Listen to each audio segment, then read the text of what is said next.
I saw recently advertised a 12-week course you can take to become a relationship coach. I thought, are you serious? Would people sign up for a relationship coach who just took a 12-week course? I hope not, because our relationships are kind of precious, and a 12-week course I just don't think would make it for a successful education in relationships. I've been blessed to meet a lot of people in my life. We do a lot of networking and meet people. And Ken and I both have had people come up to us, or people we've just chatted with, young adults. This happened maybe half a dozen times in the last few years. Is we'll meet some young person, maybe early to mid-20s, and, well, what do you do? They say, well, I just got out of college and I think I want to be a life coach. And one time Ken suggested to one of them, he said, maybe you should live a little first. And she said, yeah, that's probably a good idea. That they're wanting to teach people about life, but haven't experienced much themselves. Now, on the other hand, I've met people that are in middle age, also deciding they want to be a life coach or some such similar thing. And their own life's in a mess. They're unemployed, maybe just had a divorce. They're living in their brother's house or something like that and trying to get their own life together, and they want to teach other people. I don't know what they wish they knew. I'm not really sure how that works. Napoleon Hill said something I repeated frequently when I teach, like a workshop series or when I'm doing a keynote speech of some sort.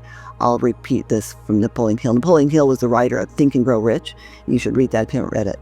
But he said, when somebody's going to teach you something, you should feel free to ask, how do you know? How do you know? Not belligerently, but how do you know this to be a truth? There's an old saying that those who can do and those who can't teach. I think it's a little unfair. I think there's a lot of marvelous teachers who both can do, and they are teaching things out of the love of teaching, but it also can be very true. There's another saying that I like that's even more true, and that is theory and practice are the same thing, but in practice, they aren't. When I wrote Life Mastery, I made sure that everything that I put in that book was something that I had practiced and taught and seen in my life and other people's lives before it made the book. I was reading things at that time, of course I always am, and was learning some new concepts on different things, but they didn't make the book if I had not practiced it, and if I had not taught it and seen it work in other people's lives. This is the natural order of life, is we learn something, then we practice it until we see exactly the results of that thing, and then we can teach it to somebody else. So hopefully as you follow Think Big workshops, you will realize that Ken and I are only teaching things that we have learned by our own experience, that we have practiced for a very long time, and we've been teaching for quite a while.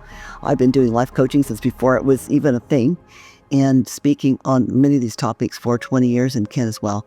So the things we teach and Think Big workshops, we know from our experience, and you feel free anytime to ask us, how do you know?